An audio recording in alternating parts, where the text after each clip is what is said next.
Hi everybody. So welcome to video lesson 2. Today I want to talk about a few different things.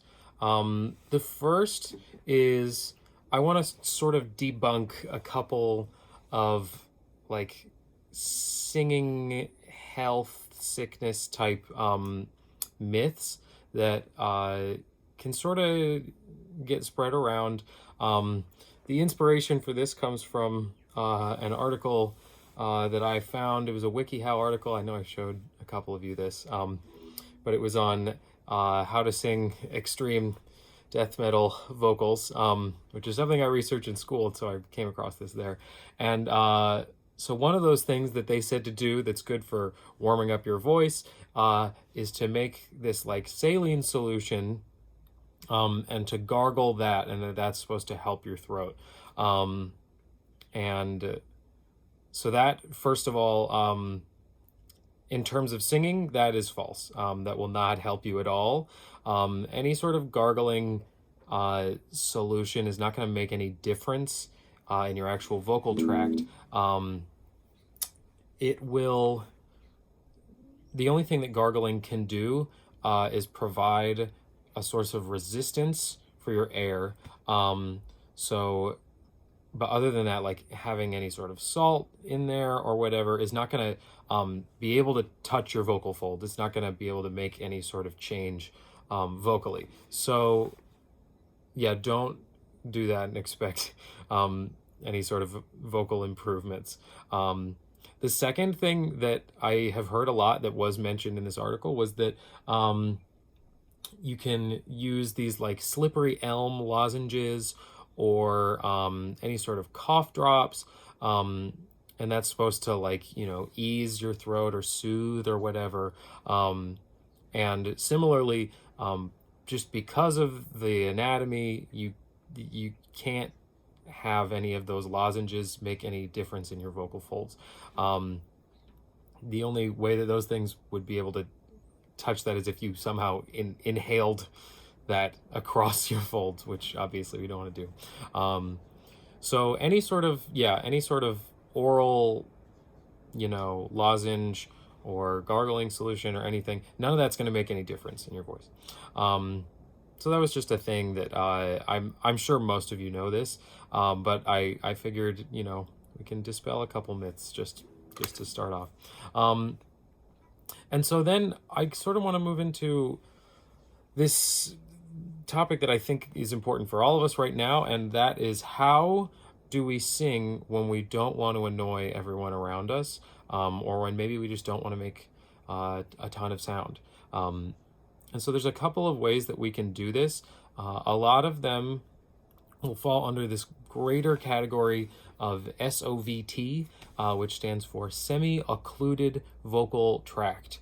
And what this does basically is put some sort of resistance around your mouth so that you, one of the side effects is that you will make less sound. But what it does for us is it provides a little bit of resistance, which can be very good for warming up. It can be a super helpful thing in terms of being able to like tune into the different parts of your instrument. And so probably like the most famous one, I'm sure even some of you have heard of this too, is to use a straw. We love reusable straws. They're good for the environment. So if you can get them, do so. One thing is that you don't want a straw that is too large or too small. If you get one that's like from McDonald's or even from Starbucks, they're even bigger than this. And that will not provide a ton of impedance.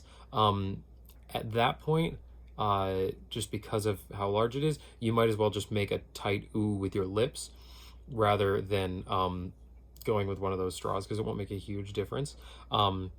If you feel like it helps you to just sing quieter, and that's your goal, then fine. But if you're trying to provide the resistance and the warm-up benefits, you're going to want something maybe a little smaller. Like this is about as big as I would go. And I mean, it's tough to really say how big around it is, but don't go for a larger straw. And then similarly, in a workshop that we did pretty recently with school, we were given the little like almost coffee stirrer type straws that are really tiny. And those provide a lot of resistance, a lot of what we call back pressure. For me, it was too much. And so that's one that I don't really advise. Another way of doing these exercises is to sing through them and actually put the straw in water. And trying one of those stirrer straws in water was like impossible. It was a really uncomfortable amount of back pressure. So I don't recommend those. But a straw is a good place to start. And so when I'm warming up with one of these, I'll probably do something pretty simple, which I mean, I totally welcome that you guys do as well, but just something like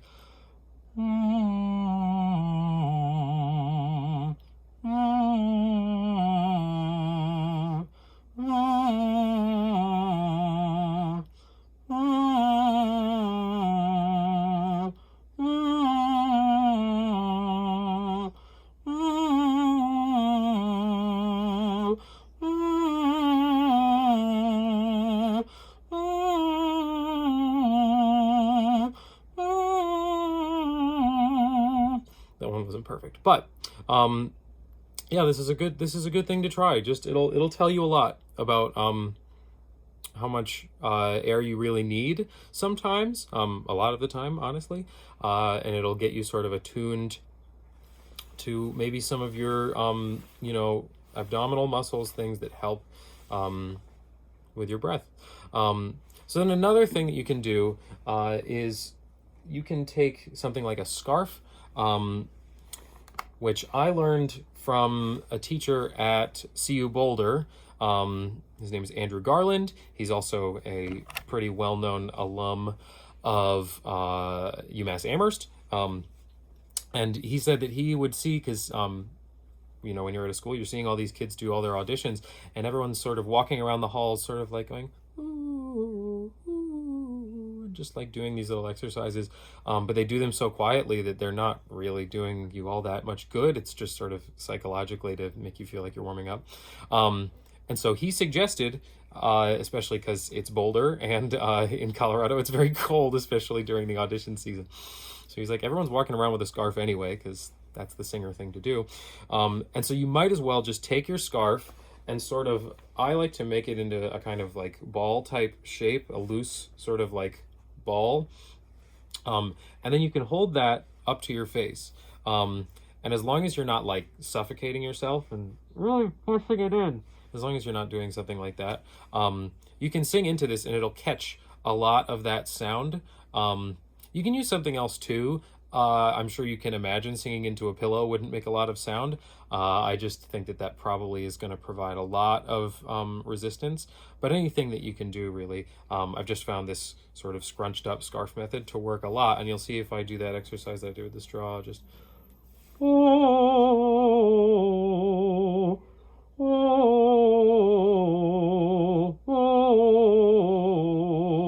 And then comparatively, if I do it without it,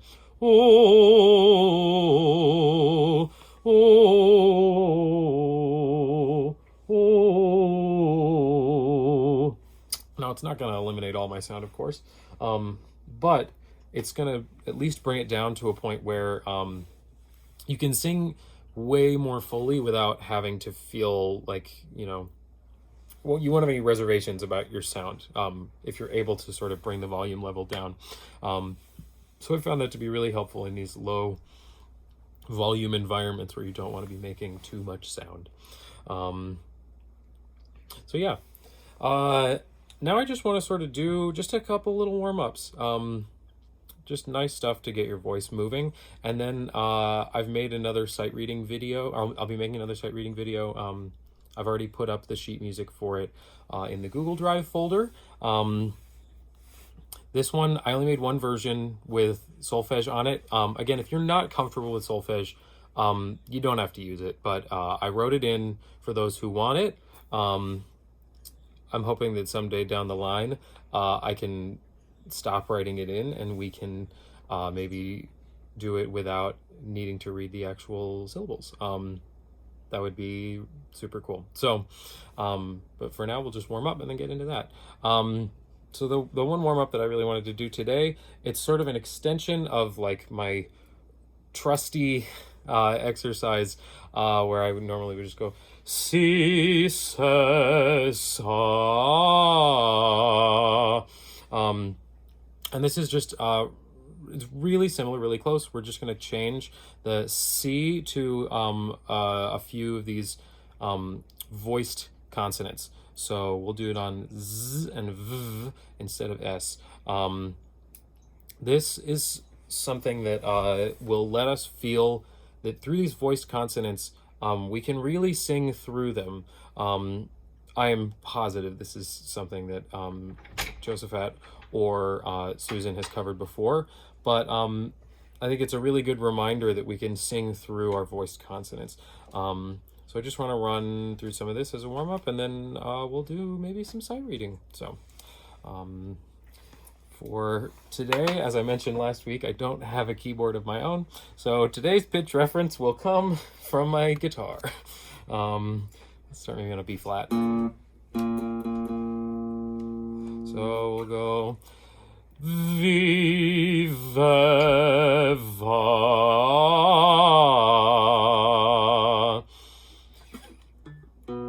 Vive va.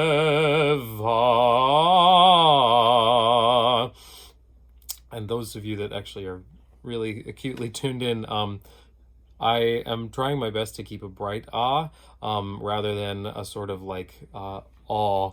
Rather than going ah, I'm trying to go ah, like the word hot, versus the word like hawk. Hot, hot, hot, ah. Vive va,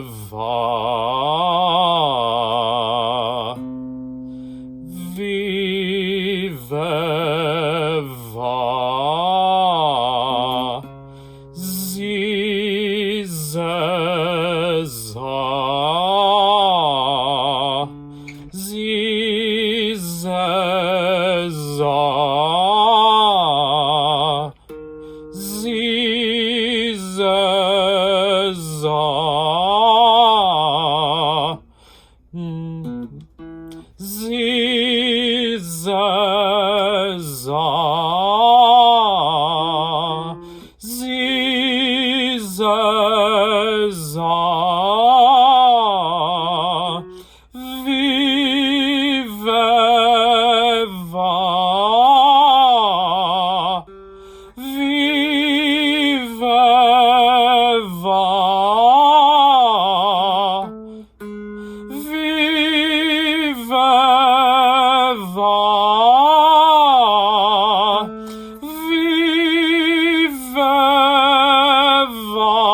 So hopefully you'll hear that the V or Z, whichever I went with, and go with whichever one is comfortable. I was just alternating for the sake of variation. But you'll hear that I'm doing those on the same pitch, so we're not getting Vive va. You'll be getting Vive Zize. And that actually can be a really great way to set you up for your vowel if you get, words with these voiced consonants. And we can do this on other ones that don't buzz so much too. We'll get them on mi, me, ma, ni, ne, na, even on sounds like di, de, da. Those are kind of a stop, but they are still voiced. And so you can picture them in the same way. And they can sort of act as a springboard for your next sound, your vowel. And then another benefit of these exercises is trying to sort of line up these vowels. And when I say line up, I mean that we can find a place that resonates well for each one, and we can sort of transition through them in a way that is sort of streamlined and natural as we go through each one. So we get